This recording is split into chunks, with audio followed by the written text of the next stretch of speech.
Yo creo que ya podemos empezar. Aquí nos quedamos, según yo, ¿correcto? Sí.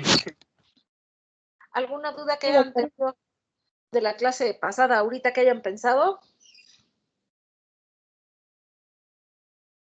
No, doctora, todo bien. ¿No? Entonces, ¿qué es lo que caracteriza el linfoma de Hodgkin? Las células de Reed. Las células de Reed-Steinberg, exactamente. Y ahorita vamos a ver que el subtipo cada subtipo histológico tiene el nombre relacionado a lo que el patólogo ve, sobre todo en el fondo del tumor, es decir, el fondo inflamatorio. Sí, en el caso de la esclerosis nodular, claramente, si ustedes ven la diapositiva que está arriba, hey. Antes de que pasemos a eso, ¿podría dar otra vez un breve resumen sobre la diferencia de las células de los diferentes tipos de células que podemos encontrar, como la lacunar, la roseta de maíz y la de Streets? Pues en realidad solamente es espérame, me regreso. Como lo de literal solo como lo que veamos en al microscopio o lo que pueda reportarnos el patólogo. El patólogo en realidad no tienen mucho o sea, son estas. Entonces Sí. El patólogo puede ver cualquiera de ellas en la biopsia del paciente y pues decir es una célula de Reed-Steinberg. Actualmente se va a corroborar el diagnóstico haciendo los CDs, ¿no? Que es lo que decíamos, los CDs, el CD30, el CD15, o bien el 79A y el 45, que es en el tipo no clásico, ¿no? Okay. Pero la célula de Reed-Steinberg te la reporta el patólogo, él es el que la reconoce. Y es muy importante una buena biopsia precisamente porque... Ay, perdón. Porque, Salud. Gracias. ¿Por qué estas? Salud, doctora. Gracias. ¿Por qué estas se distribuyen de forma irregular en todo el tumor? Entonces, por eso es que es tan importante que la biopsia sea de buen tamaño. El subtipo en realidad te lo va a dar no la presencia de la célula de Reed-Steinberg específica, sino lo que ve alrededor el patólogo, como en esta, que se ven los nódulos. ¿Sí los ven? En la que está arriba a la derecha. Se ven bolitas separadas por bandas que son rojas, que es fibrosis. A eso se le llama esclerosis nodular. ¿Alguien tiene su micrófono abierto? Yo, perdón. Sí, no te preocupes. Entonces es que escucha el ruido y distrae. Entonces, esta se llama esclerosis nodular, grado 1 o grado 2, dependiendo del porcentaje de esclerosis o de fibrosis que haya. Este es el tipo más común de linfoma de Hodgkin. Es más frecuente en adolescentes y en adultos jóvenes, o sea, el primer pico de incidencia, y lo más frecuente es que involucre al mediastino, o sea, la enfermedad sea supradiafragmática, el cuello, las axilas y el mediastino. ¿Sí? Entonces, para que conozcan los subtipos. La celularidad mixta, se le llama celularidad mixta. Aquí hay una célula de Reed-Steinberg muy clara en la que está en la parte de abajo, que es la binucleada, muy clásica. Se le llama celularidad mixta porque todas estas celulitas que están alrededor de la célula de Reed-Steinberg son de todos los tipos. Son linfocitos, células plasmáticas, eosinófilos, histiocitos, ¿sí? Por eso se le llama celularidad mixta. Este tipo de linfoma de Hodgkin es el segundo en frecuencia, es de mal pronóstico. Este y el que sigue, los dos de mal pronóstico, son la celularidad mixta y la depresión linfocítica. Ocurre a cualquier edad, normalmente se diagnostica en etapas clínicas más avanzadas porque involucra sobre todo los ganglios abdominales y esplénico. Entonces, pues si tienes un tumor en el cuello, te das cuenta, pues ya te estudias, ¿no? Pero si el tumor está ahí en el retroperitoneo, pues de aquí a que te dé problemas, normalmente es cuando aparecen los síntomas B. ¿Sí? Esta es la celularidad mixta. Fíjense, la célula de Reed-Steinberg, que está en la parte de abajo, se ve muy claramente, y tiene muchas células alrededor. La depresión linfocítica, ¿qué fue lo que sucedió con las células que están alrededor de las de Reed-Steinberg? Pues ya no hay muchas. Ya no hay muchas, exactamente. Por eso es que se le llama depresión linfocítica. Esta es la menos frecuente, mal pronóstico nuevamente. En pacientes igual mayores, se ha asociado a pacientes que tienen VIH. Igual la afección más frecuente es la abdominal, disesplénica, hepática y médula ósea. ¿No? Es donde los que más afectan. Por eso es que es tan difícil o se diagnostican en etapas clínicas más avanzadas. Siguiendo con el linfoma de Hodgkin clásico, este es el rico en linfocitos o predominio linfocítico difuso. Así también le llaman, sobre todo en la OMS. Y se llama rico en linfocitos o predominio linfocítico porque las células que están alrededor de la célula de Ritzenberg son en su mayoría linfocitos. ¿Sí? Este es como que el tercero en frecuencia. Son estadios clínicos tempranos, se diagnostican tempranamente, predominantemente en hombres, y al ser el diagnóstico temprano, bueno, pues sin síntomas B. Y por último tenemos el linfoma de Hodgkin no clásico, que es el predominio linfocítico nodular. Le llaman predominio linfocítico nodular porque si ustedes se fijan en la foto que está arriba, se ven los nódulos, pero no tienen esclerosis. O sea, no tienen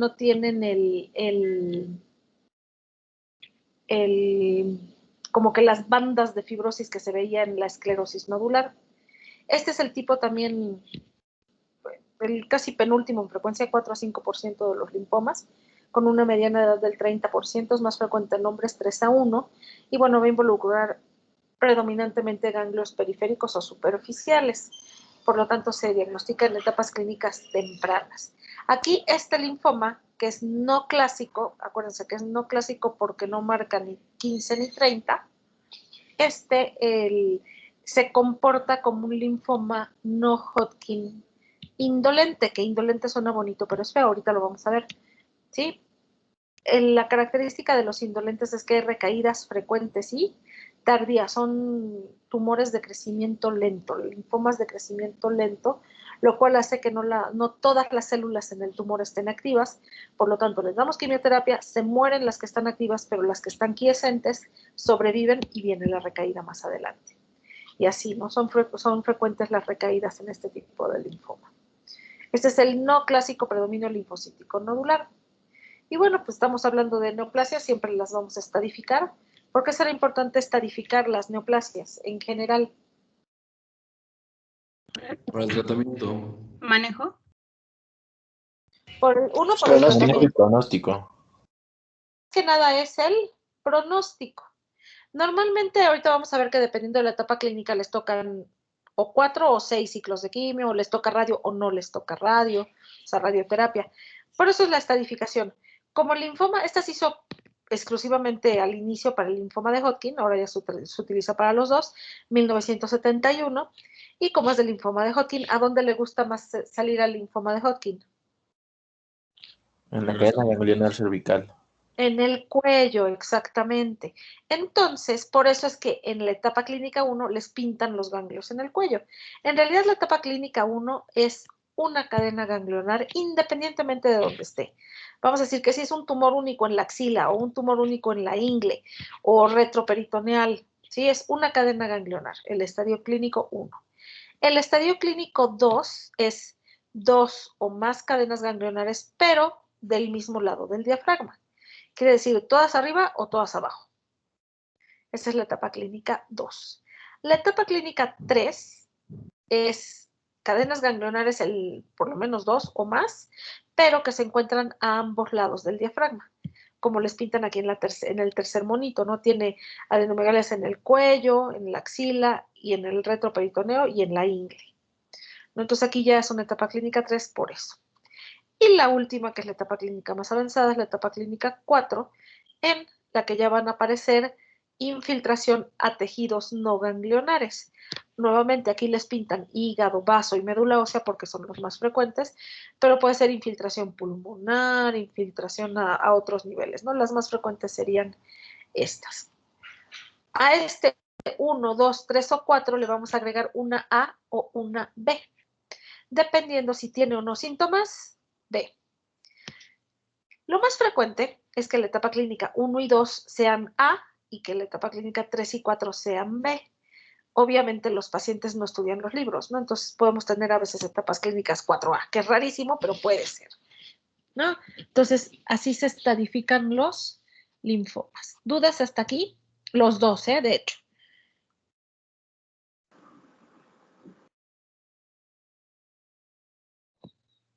¿Ninguna No. duda? ¿No? Ok, vamos bien. Seguimos. Los hallazgos de laboratorio, bueno, la citometría hemática en general en el linfoma de Hodgkin va a ser normal. Puede haber anemia moderada, que va a ser normocítica. Puede llegar a ser hipocrómica, sobre todo cuando es un linfoma de mucho tiempo de evolución, porque es una anemia de las enfermedades crónicas. Y si ustedes recuerdan en las anemias de las enfermedades crónicas, el hierro queda atrapado dentro de los macrófagos, ¿no? Entonces, por eso puede llegar a ser hipocrómica. En cuanto a los leucocitos, la cifra es normal, aunque podemos encontrar monocitosis, eosinofilia y muy frecuentemente linfopenia. Yo les pregunto, ¿dónde están los linfocitos? Están secuestrados en los ganglios linfáticos, ¿no? Están secuestrados exactamente en el tumor, en los ganglios, pues en el tumor, ¿no? Hay eosinofilia, monocitosis y puede haber basofilia porque la célula de Reed-Sternberg lo que hace es activarse y producir citocinas. Al producir esas citocinas, eso llama a las células inflamatorias. Entonces, finalmente los eosinófilos, sobre todo los basófilos y los monos, viajan a los ganglios. Al haber citocinas inflamatorias, recuerden que las plaquetas se comportan como reactantes de fase aguda. Por lo tanto, puede haber trombocitosis. Y en estadios avanzados puede haber leucocitosis. Insisto, aquí el linfoma es una enfermedad que produce mucha inflamación, produce citocinas inflamatorias. Entonces, todos los reactantes de fase aguda van a estar elevados, como la velocidad de sedimentación globular, la proteína C reactiva, el fibrinógeno. Se pueden dar fenómenos autoinmunes, como una anemia autoinmune Cum's directo positiva. Si está infiltrado el hígado, vamos a ver elevación sobre todo de las transaminasas, de la fosfatasa alcalina, de las bilirrubinas. La DHL lo vamos a tomar como un marcador de la carga tumoral. Entre más elevada está la DHL, más carga tumoral. ¿Qué pasa con un tumor que tiene 10 centímetros? Imagínenselo en el cuello, 10 centímetros. ¿Estará bien irrigado? Sí. Bien irrigado todo hasta el final, 10 centímetros de bola. No. No, ¿no? Hay lisis tumoral. Cuando damos tratamiento puede haber síndrome de lisis tumoral, es mucho más severo, ¿no? Se eleva el potasio, se eleva el calcio, se truena el riñón, el ácido úrico se va al techo, por eso es que se truena el riñón, por el ácido úrico. Pero en pacientes con enfermedad muy voluminosa puede haber lisis tumoral sin necesidad de que haya la quimio, pues. Entonces, por eso se puede elevar la DHL. Espérenme tantito, un segundito.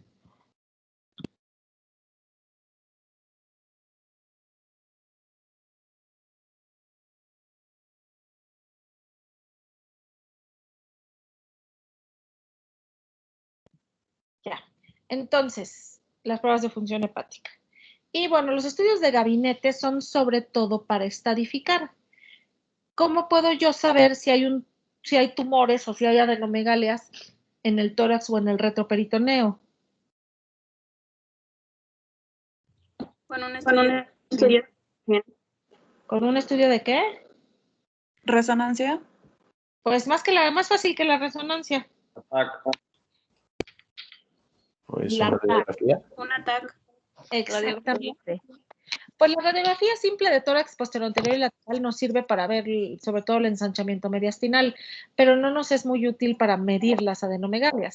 Si quiero medir las adenomegalias, el mejor método es con la tomografía. Obviamente, si tengo mucha lana y estoy en un lugar así, wow, puedo hacer un PET, ¿no?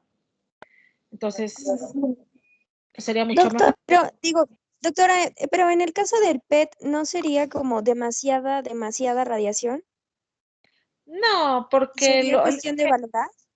bueno, normalmente aquí en México, por ejemplo, para la estadificación utilizamos la tomo, así tóraco-abdominal y pélvica o nada más tóraco-abdominal, dependiendo. Y para el control, o sea, ya que damos la quimio para valorar la respuesta, usamos el PET. El PET nos permite muy bien diferenciar una adenomegalia que tenga, vamos a decir, después del tratamiento 2 centímetros, que en la TAC dices, ay, es negativo, ya es fibrosis. El PET te dice, ¿Está activo o no está activo? O sea, ¿es actividad o es fibrosis? Entonces, el PET lo utilizamos más para el seguimiento. Pero sí lo usamos. Bueno, en el IMSS nos lo subrogan a la UNAM. Oiga, doctora, porque, bueno, yo leí aquí en el RUIS que lo utilizan post-tratamiento, o sea, que van como 2, 3 sesiones de quimio y ya realizan PET para ver si hay recidivas. Exactamente. Más que recidivas, para ver la respuesta. Recidivas cuando ya tenías respuesta y recaen. Y lo que haces es para ver si todavía tienen actividad o no. Es lo que te digo, se utiliza el PET sobre todo después del tratamiento, en el seguimiento. Porque el RUIS menciona que se hace tomografías para hacer diagnóstico o para por lo menos identificar y el otro para ver pronóstico y cómo va el seguimiento.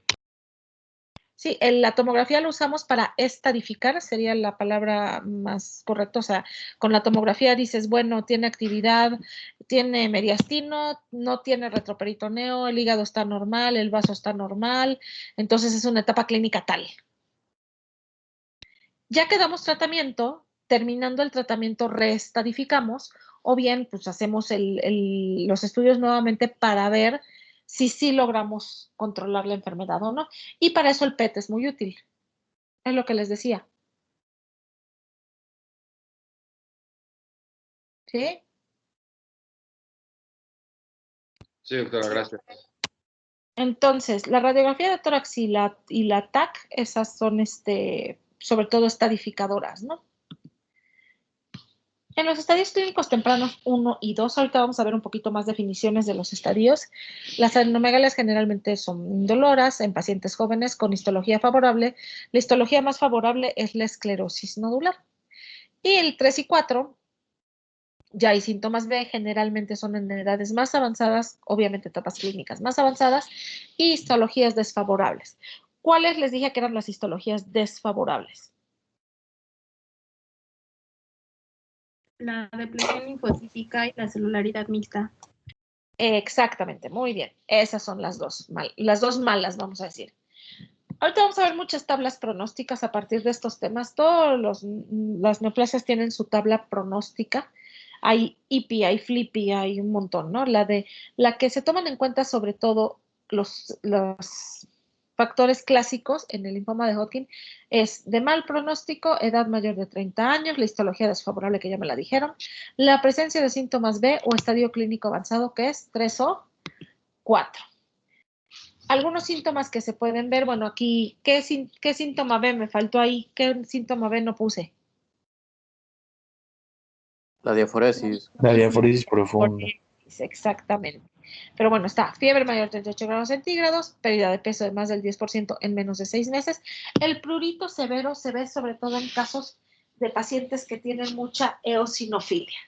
Los eosinófilos producen mucho prurito. Entonces se ve más frecuentemente en esos pacientes. Hay también quienes reportan que les duele al tomar alcohol. Eso es otra así de las rarezas que no se ha encontrado hasta ahora la relación de por qué exactamente. Pero no es cualquier alcohol. No es así como que me tomo una cerveza y me duele, ¿no? Si no mal recuerdo, se me olvidó checarlo. Es el coñac. Entonces, mucha gente aquí en México no toma coñac, ¿verdad? Entonces, bueno. A lo mejor si trabajas con los Ruiz y te llegan los riquillos, pues eso sí toman coñac y les duele, ¿no? Entonces, ojo, otros factores de mal pronóstico. Enfermedad voluminosa. Consideramos enfermedad voluminosa cualquier tumoración que tenga 10 centímetros o más, donde quiera que esté, en el cuello, en el axila, en el mediastino. Si tiene 10 centímetros o más, se le llama enfermedad voluminosa o en inglés bulky, así le dicen, ¿no? Tiene enfermedad bulky, yo digo, no sean payasos, voluminosa. Mediastínica voluminosa también es malo. La velocidad de sedimentación globular es un parámetro bastante barato, vamos a decir, y sencillo que podemos utilizar. Si está más de 30, mal pronóstico. Si no tiene síntomas B y tiene más de 70, es mal pronóstico. Y si después de que terminó la quimioterapia vuelve a elevarse a más de 30, también es de mal pronóstico. Nos habla de una probable recaída. Y si agarramos solamente los linfomas de Hodgkin en etapa clínica avanzada, esta es una escala pronóstica que se hizo toma en cuenta estos parámetros, el sexo masculino, lo toman de mal pronóstico, albúmino, como es hombre, no es cierto, albúmina, menor de 4 gramos por decilitro, la hemoglobina menos de 10. ¿Por qué la albúmina menos de 4? ¿Qué me estará traduciendo que la albúmina está menor de 4? Falla hepática. Entonces el riñón, digo, perdón, al hígado. Falla hepática, exactamente. La albúmina se produce en el hígado. Si el hígado está infiltrado, pues no va a producir albúmina normalmente. Igual la hemoglobina, menos de 10, les decía yo, la anemia puede ser moderada o leve. Si ya tiene menos de 10, entonces puedo sospechar que tiene infiltración a la médula ósea. Se mete el linfoma en la médula ósea. Estadio clínico 4, mal pronóstico, más de 45 años, más de 15,000 leucocitos, menos de 600 linfocitos, o bien en la cuenta porcentual menos del 8%. Entonces no les voy a leer toda la tabla. Lo importante de esta tabla es la sobrevida libre de progresión y sobrevida global. ¿Sí saben cuál es la diferencia? No. No, doctora, ¿no lo puede explicar? Por favor? La sobrevida libre de progresión, o también se le llama libre de recaída, podría ser, o es un poquito distinta, pero muy parecida. Es cuando el paciente ya se diagnosticó, ya se le dio tratamiento y está en remisión. Y lo sigues, lo vigilas, ¿no? La sobrevida global, si ustedes se fijan, siempre la sobrevida libre de progresión va a ser un poquito menor a la global. En la global metemos a todos los pacientes que estén vivos, hayan o no hayan recaído. Entonces, por eso es que dicen, si no tiene ninguno de los factores anteriores, que fue el 7% de los casos, tienes una probabilidad, o sea, una sobrevida libre de progresión de 84 más menos 4. O sea, de 100 pacientes que cumplieron esos parámetros, el 84% siguen libres de progresión a 5 años y el 89% siguen vivos. En cambio, si vamos a la de peor pronóstico, que es la de hasta 5 de los factores pronósticos estos anteriores, es decir, es hombre, tiene la albúmina de 2, la hemoglobina de 8, es etapa clínica 4, tiene 50 años y todos esos, si los cumple, también fueron el 7% de los casos en esta serie de casos. ¿Qué pasó con la sobrevida libre de progresión? Disminuye. Pero a la mitad, ¿no? ¿Ya vieron? Aquí, de 100 pacientes, 42, solamente 42% siguen vivos y la sobrevida global igualmente disminuye a 56%. Entonces, para eso nos sirve, ¿no? El paciente te pregunta, ¿me voy a morir? Pues, sí, no, todos nos vamos a morir, pero te dicen, ¿cuál es mi probabilidad de vivir? ¿No? Ah, bueno, su sobrevida libre de progresión a 5 años es más o menos de tanto y la sobrevida global de esto, ¿no? Y así. Para eso nos sirven estas tablas. Son Doctora, pronósticas. Mande. una pregunta. Entonces la de progresión quiere decir es como el tiempo que tienes antes de la recaída. No es que No, no sé. no. Puede ser que estos pacientes, ese 84% de los pacientes nunca recaiga. Normalmente la vigilancia es más o menos 5 años, algunos se van a 10. Sobre todo los que seguimos más es el no clásico, porque es indolente.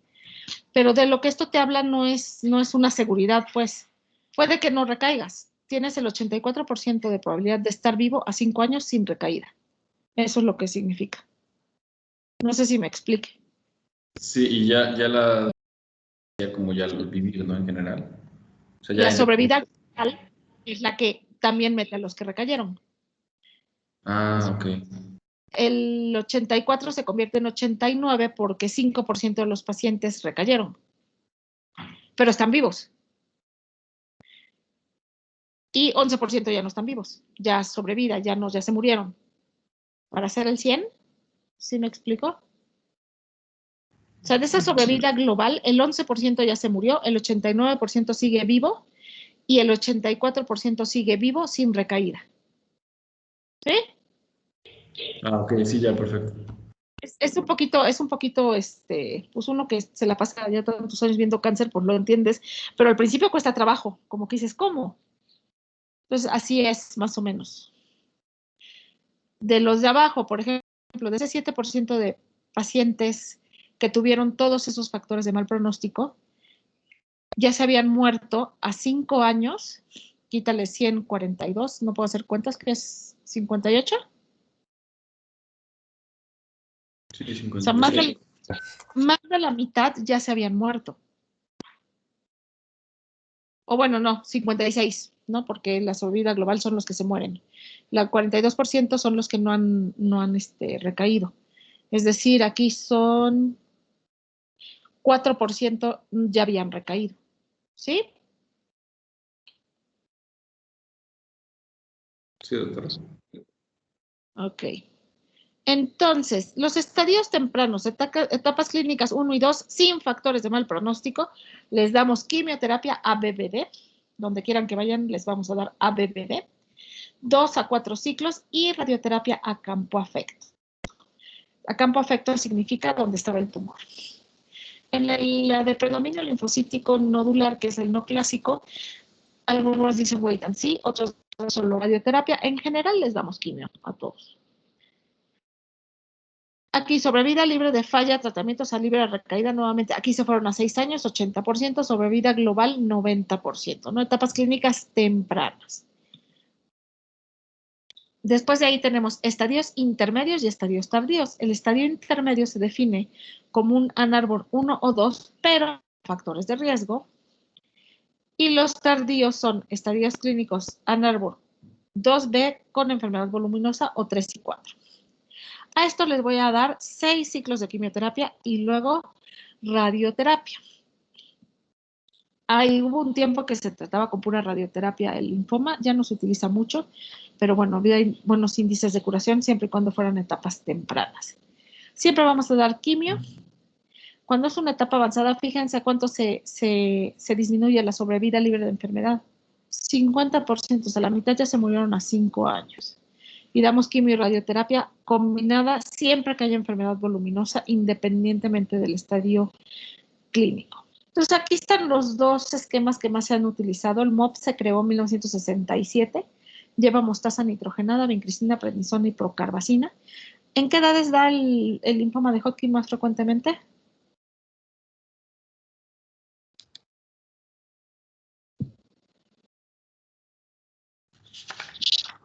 Puede ser entre gente joven entre 15 y 25 años o en sujetos mayores de 50, ¿no? Exactamente, en adolescentes. Entonces, imagínense al adolescente le dan todos sus ciclos de MOP y queda con azoospermia, o sea, queda estéril. Por eso es que se dejó de utilizar el MOP y se empezó a utilizar el ABVD, que es la adriamicina, bleomicina, vinblastina y dacarbazina. Igual un ciclo consta de 2 quimioterapias en el día 1 y en el día 15, y así se da por 6 ciclos, ¿no? Entonces, total son, para fines prácticos, 6 meses de quimioterapia. Y luego radioterapia dependiendo del estadio clínico. Y bueno, las indicaciones para autotrasplante de células tallo-periféricas. Si digo autotrasplante, ¿de quién saqué las células? Del mismo paciente. Del mismo paciente, exactamente. Esto lo hacemos para dar dosis muy altas de quimioterapia y que se muera el tumor, ¿no? El que quedó. Lo voy a dar en cualquier paciente que a fines prácticos recaiga menos de un año con síntomas B en sitios extranodales o en sitios previamente irradiados. Les toca su autotrasplante. Ahorita no estamos haciendo autotrasplantes por la pandemia, está cerrado están parados todos ni siquiera trasplante renal se está haciendo, ni de córnea, nada. Todo está parado los programas de trasplante por la pandemia. Pobres pacientes, porque algunos no van a sobrevivir, ¿no? Bueno, aquí están las curvas de sobrevida. Esta es la libre de progresión. Obviamente le va clarísimamente mejor a las etapas tempranas. Y esta es la global, que bueno, ya se junta un poquito. Y bueno, finalmente, uno de los virus que más ha estado involucrado en la patogenia o le echamos la culpa, pues, del linfoma de Hodgkin es el virus de Epstein-Barr. ¿Es frecuente o no es frecuente las infecciones por virus de Epstein-Barr?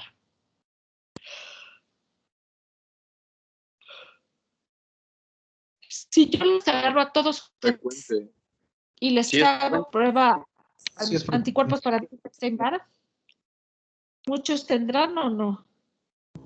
Sí, sí es frecuente. Sí, es frecuente. Sobre todo en países como el nuestro. Entonces he visto que está involucrado el virus de Epstein-Barr desde el 25 hasta el 50% de los casos de linfoma de Hodgkin. ¿Y qué es lo que hicieron o cómo lo descubrieron? Agarraron muestras de los pacientes con linfoma de Hodgkin y hicieron una sonda por hibridación in situ para buscando el RNA mensajero del virus de Epstein-Barr. Y se dieron cuenta cuando es positivo o cuando sí la sonda encuentra dónde hibridar o dónde juntarse, se pintaban de negro las células. Entonces, esas células negras que están pintadas, ¿de qué son? ¿Cuáles son? ¿Qué células son?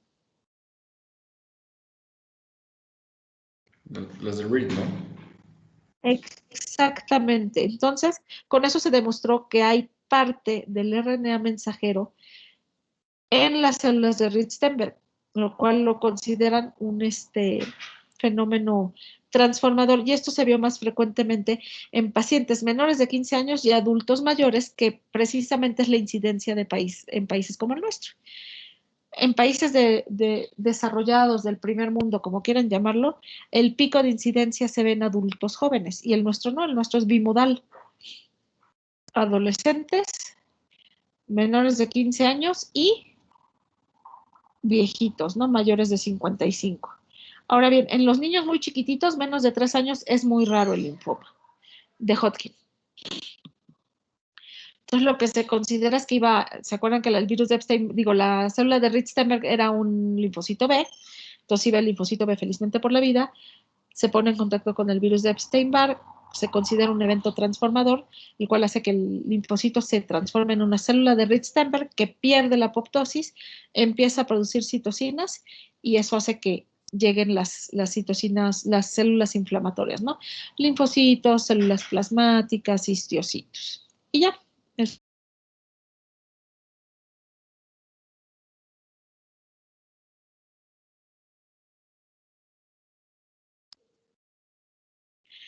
Me fui un momento, ya regresé. ¿Sí me escuchan? Sí, doctora. Sí, doctora. De repente como que se desconectó. Ok, vamos a seguirnos por lo menos unos 20 minutos porque con ustedes voy atrasados por alguna razón. Entonces, vamos a seguir con el linfoma no Hodgkin. Es no Hodgkin porque no tiene a la célula de Reed-Steinberg. Esta es una definición muy boba. Neoplasia del sistema reticular, neoplasia del sistema linfoide, diferentes al linfoma de Hodgkin, que comprende una entidades con un amplio espectro en cuanto a su agresividad clínica. O sea, esta definición no nos sirve de mucho, ¿no? Finalmente, el linfoma no Hodgkin es el que no tiene a la célula de Reed-Steinberg, así está de sencillo, ¿no? Si se fijan, es muchísimo más frecuente, 45,000 casos nuevos por año en Estados Unidos, y cuando apareció el VIH subió mucho más la incidencia. Sí, corresponde al 4% de todos los cánceres diagnosticados en ese país. Ya dije, aumentó la incidencia, es responsable de 23,000 muertes, es la sexta causa de muerte en ese país, y bueno, puede suceder a cualquier edad, aunque aumenta su frecuencia con el envejecimiento.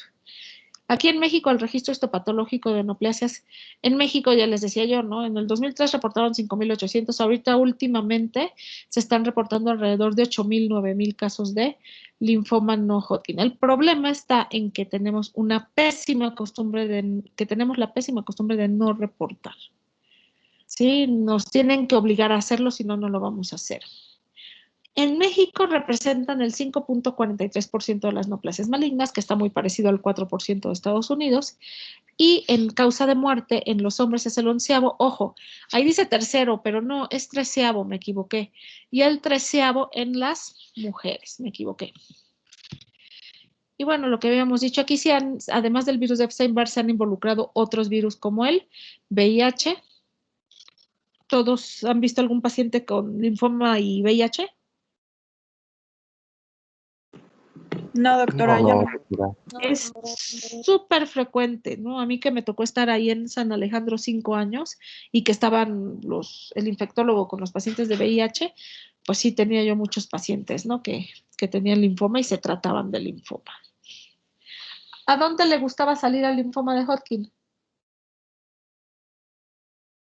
Ganglios En el cervicales. El cuello. Cuello. En el cuello. Bueno, aquí 2/3 partes, o sea, 2/3 partes de los que lo trataba de convertir en mi cabeza a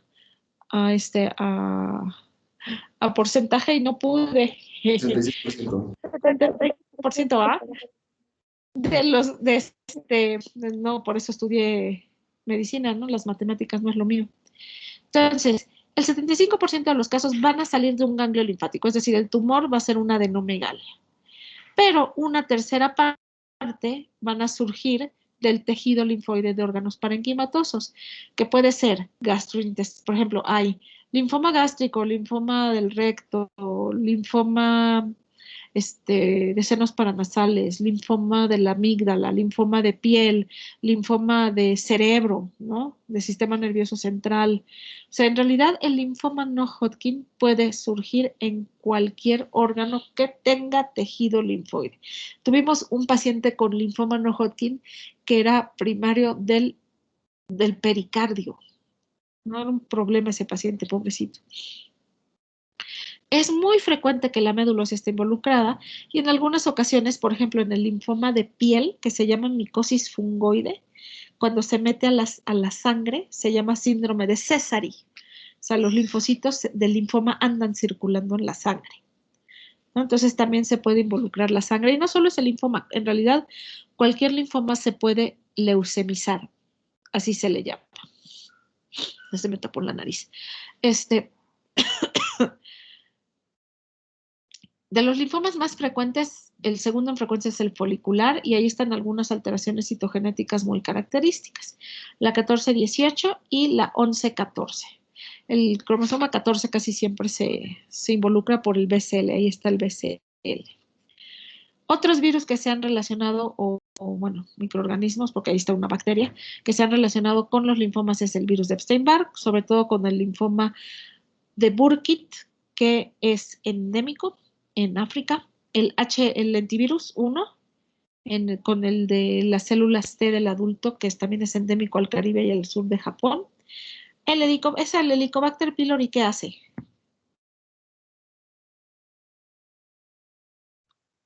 Gastritis.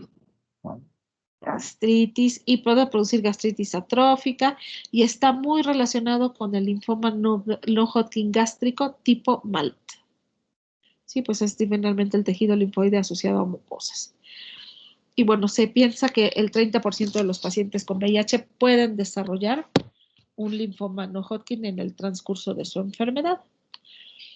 Entonces aquí tengo entidades asociadas a riesgo incrementado para el desarrollo del linfoma no Hodgkin. Obviamente tenemos la exposición a todos los químicos que ya habíamos visto, radiación, quimioterapia, benzol, arsénico, clorofenoles, todos los químicos industriales que dañan el DNA. Si yo daño el DNA, tengo el riesgo de activar oncogenes, ¿no? Y se presentan todo este tipo de patologías. Entonces ahí está claro, ¿no? Cualquier daño al DNA. Los siguientes 3 tienen algo en común, que es la inmunodeficiencia. ¿Qué pasa si alguien tiene inmunodeficiencia? ¿Se pierde qué? ¿La vigilancia qué?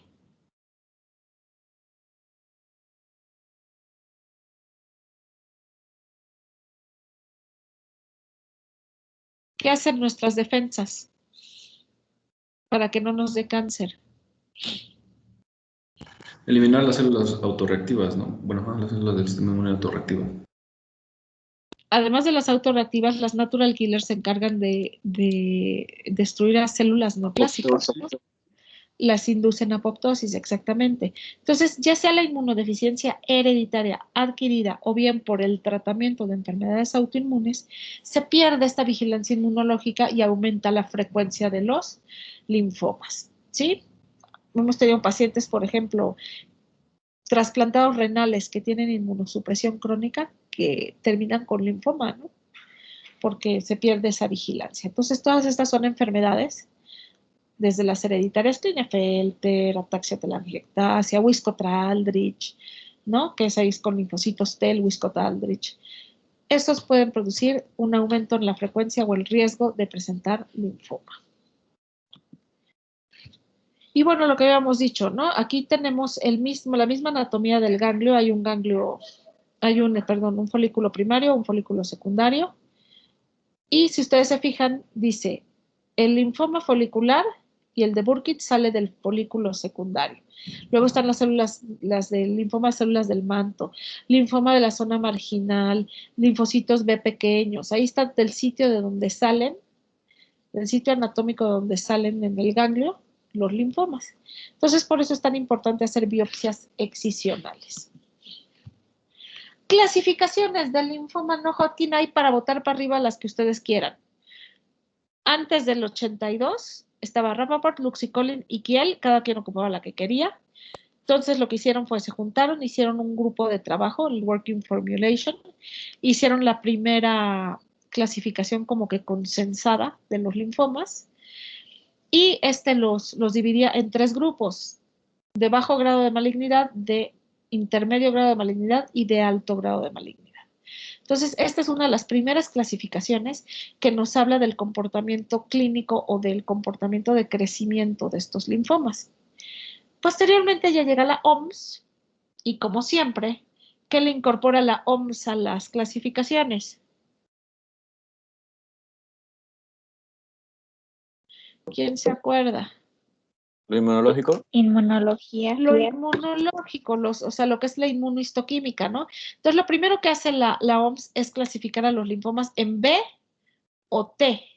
Y luego, dentro de B o T, si son inmaduras o maduras, ¿sí? Y además sigue utilizando la clínica y los divide en 3 grupos por su comportamiento clínico, que son muy parecidos a los de la Working, pero tienen nombre distinto, que es linfomas agresivos, linfomas muy agresivos y linfomas indolentes. Ahorita vamos a ver.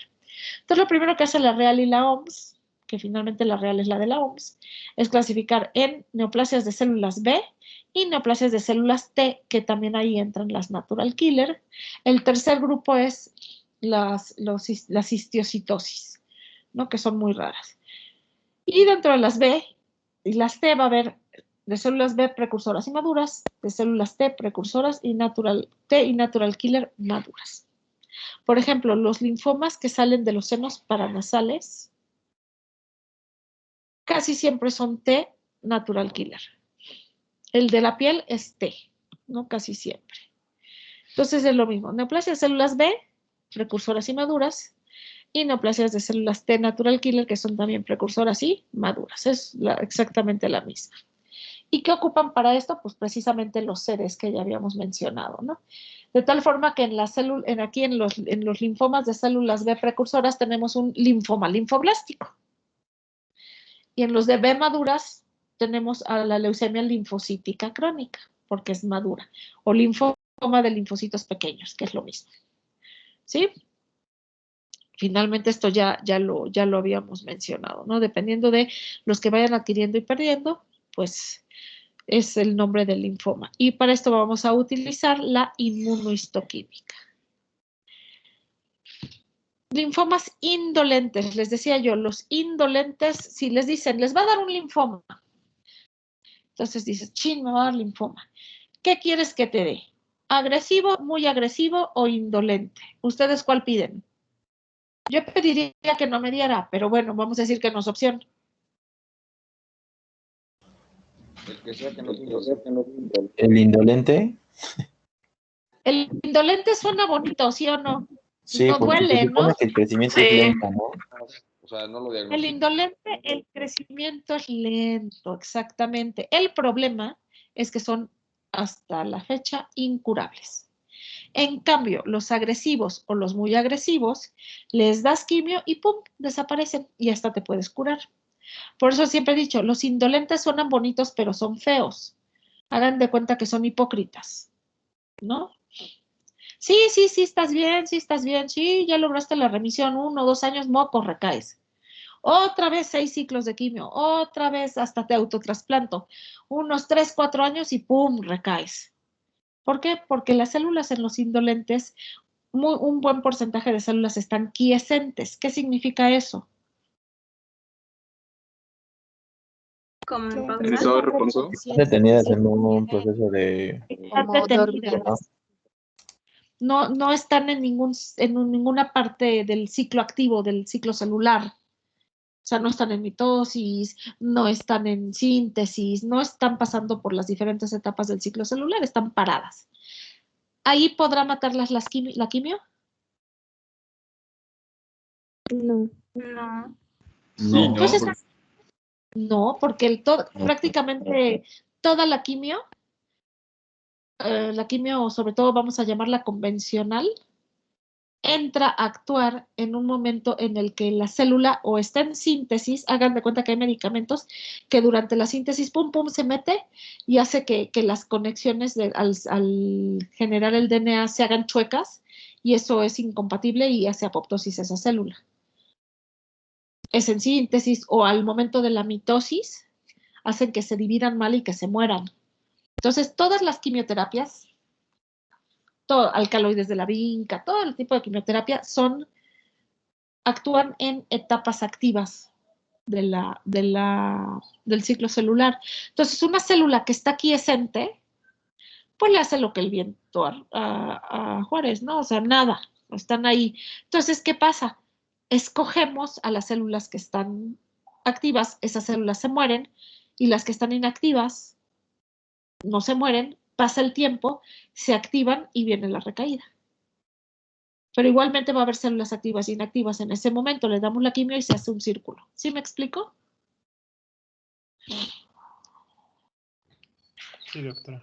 Doctora, entonces, Eh, en estos pacientes, o sea, ¿ya es puro tratamiento paliativo o sí se le da un intento de algo? No, claro que se le da un intento de algo. Por ejemplo, les damos el primer ciclo de quimioterapia. Para esto nos sirve muy bien el PET. Y ya el paciente que recae, que van a ser todos, se les vuelve a dar quimio y se les mete autotrasplante para intentar curarlos, pero eventualmente, o sea, algunos llegan a curarse, pero muchos recaen, porque no logras matar esas células que están en quiescencia. De todos los Gracias. linfomas, de todos los linfomas no Hodgkin, el segundo en frecuencia es el folicular, el que está ahí, que es un indolente, el linfoma folicular grado 1I. Grado 2, el linfoma son las pequeñas, que es la contraparte de la linfocítica crónica, y el linfoma tipo MALT. A estos pacientes hagan de cuenta que les damos la quimio. Si necesitan radio, pues se les da radio y luego les damos mantenimiento con rituximab, sobre todo si son B. Bueno, obviamente tienen que ser B, ¿no? Para darles anti-CD20. Y les damos así 8 ciclos cada 3 meses de rituximab. ¿Por qué? Porque estamos tratando de destruir las células que vayan quedando en quiescencia y que se vayan a activar. Entonces les das cada 3 meses rituximab por 8 ciclos, en un intento de que no recaigan. Es el único linfoma que lleva mantenimiento, los indolentes.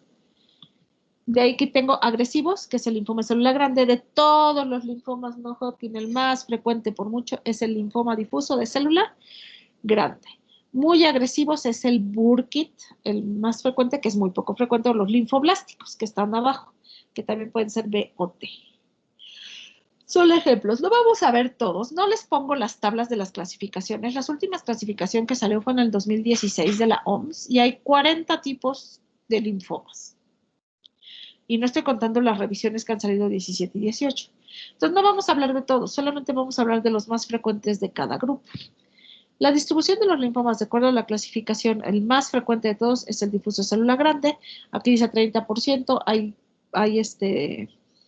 literatura que se va más, ¿no? Hasta 40%, 50%. El linfoma folicular es el segundo en frecuencia y de ahí los que quieran. MALT, T, todos los que quieran. ¿Qué es más frecuente? B o T, por mucho el 85% de los linfomas van a ser B, el 15% van a ser T. Y qué bueno, porque el B es más curable que el T. El T es más agresivo, más feo.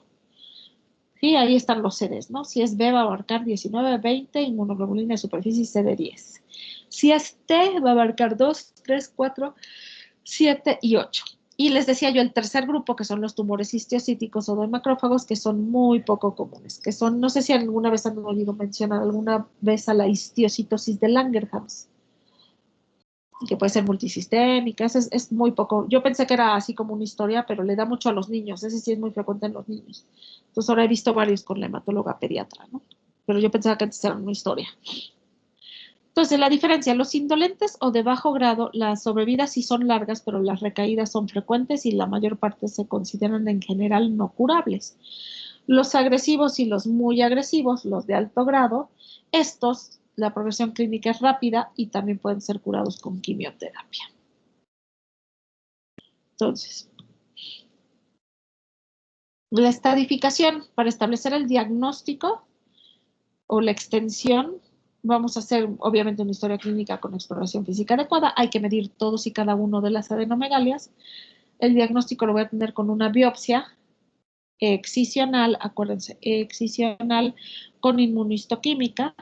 El laboratorio voy a hacerlo completo, ¿no? La citometría hemática, velocidad de sedimentación globular, pruebas de función hepática. ¿Sí saben qué es la beta 2 microglobulina?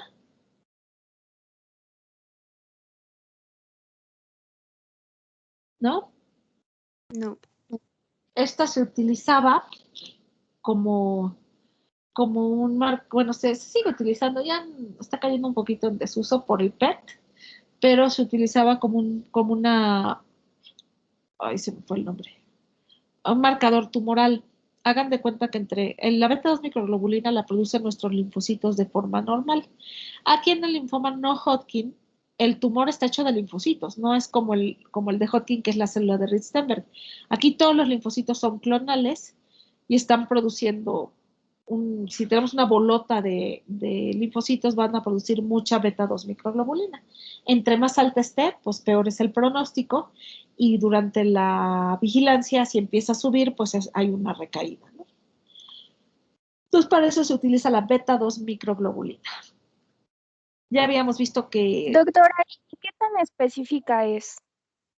no es muy específica, por eso es que está cayendo un poquito en desuso. Por ejemplo, la beta 2 microglobulina la utilizamos en linfoma, en mieloma múltiple, en otras síndromes linfoproliferativos. Y lo utilizamos sobre todo como pronóstico. Entre más alta, mayor la carga tumoral, pero es ya con diagnóstico. O sea, si tú quieres agarrar una beta 2 microglobulina así solita, sin síntomas, sin nada, así como para ver, no te sirve. No sé si me explique. Sí, doctora, gracias.